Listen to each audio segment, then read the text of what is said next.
ربين قرتي قصة ورا أصحاب الكهف يروح يسووا قصة سنقرتي قصة جبولا قصة شبابات شبابات كيساني تورسون ورا ربين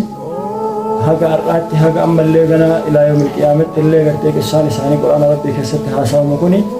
isin ture warra akka keessanii ture rabbi illeen ummata san waan biraatiin isaan hin faarsine ummata quwwaa akkasii qabu hin jenne rabbiin ummata qabeenya akkasii qabu jedhee hin faarsine rabbiin ummata beekumsa akkasii qabu jedhee illee hin faarsine rabbiin akkasuma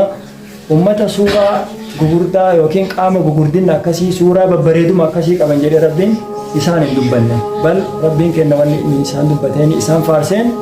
innahum fityatun aamanuu birabbihim wazidnaahum hudaa